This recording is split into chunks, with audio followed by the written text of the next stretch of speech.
Praise the Lord. കർത്താവായ യേശുക്രിസ്തുവിന്റെ ധന്യ തിരുനാമത്തിൽ എല്ലാ പ്രിയപ്പെട്ടവർക്കും പ്രഭാതവന്ദനം.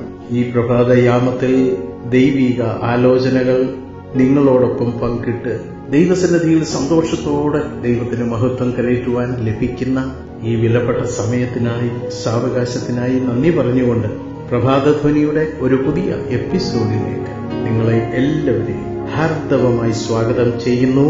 ഇന്ന് ഈ പ്രഭാതയാമത്തിൽ ചിന്തിക്കുവാൻ തെരഞ്ഞെടുത്തിരിക്കുന്ന വേദഭാഗം മർക്കോസ് എഴുതിയ സുവിശേഷം 1-ാം അധ്യായം 21 മുതൽ 39 വരെ ഉള്ള വേദഭാഗങ്ങളാണ്. നിങ്ങളുടെ പുസ്തകം തുറന്ന് അത് നിങ്ങൾ ധ്യാനിക്കുക എന്നോടൊപ്പം. പത്രോസിന്റെ ഭാര്യാഗൃഹത്തിൽ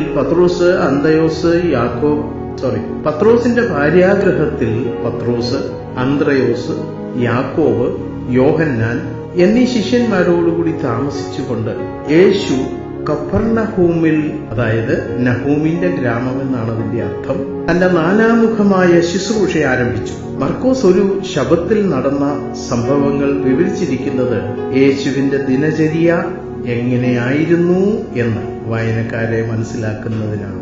രാവിലെ താൻ ആരാധനയിൽ സംബന്ധിച്ചു. പ്രസംഗിക്കുന്നതിനായിട്ടല്ല പോയത്.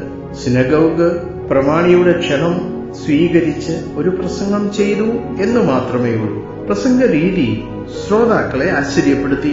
റബ്ബിമാർ സാധാരണ ചെയ്തു എന്നതുപോലെ പണ്ഡിതന്മാരുടെ മറവിൽ നിൽക്കാതെ ദൈവവചനത്തെ സ്വന്തം അനുഭവത്തിൽ നിന്ന് അധികാരത്തോടെ വ്യാഖ്യാനിക്കുന്നത് ജനങ്ങൾക്ക് ഒരു പുതുമയായി തോന്നിയതിൽ അത്ഭുതപ്പെടാനില്ല.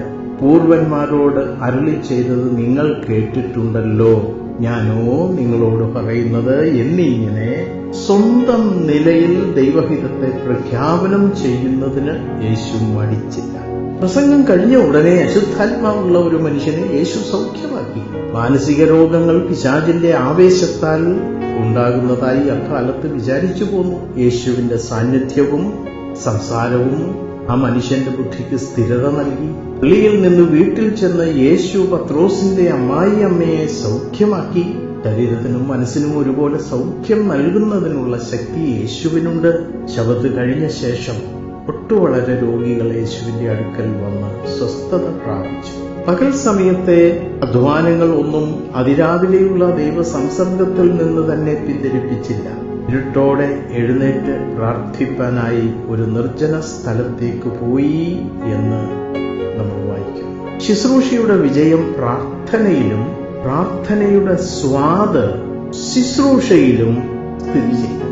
കർത്താവിന്റെ ജീവിതത്തിൽ പ്രാർത്ഥനയും ശുശ്രൂഷയും തമ്മിൽ കാണുന്ന പൊരുത്തം ക്രിസ്തീയ ശുശ്രൂഷയിൽ ഏർപ്പെട്ടിരിക്കുന്ന ഏവരും മാതൃകയാക്കേണ്ടതാണ്. ഗലീലയിലെ ഗ്രാമങ്ങളിൽ ചുറ്റി സഞ്ചരിച്ച് ഉപദേശിക്കുകയും രോഗികളെ സൗഖ്യമാക്കുകയും ചെയ്തതായി മർക്കോസ് 1-ാം അധ്യായം 39-ാം വാക്യത്തിൽ നമ്മൾ വായിക്കുന്നു. ഒരു പുതിയ ഗുരു, രോഗശാന്തി വരവും പിശാചുക്കളുടെ മേൽ അധികാരവും ലഭിച്ച ഒരു ദൈവ മനുഷ്യൻ എന്നീ നിലകളിൽ ഗലീലയിലെ ജനങ്ങൾ എല്ലായിടത്തും യേശുവിനെ സ്വാഗതം ചെയ്തു പോന്നു.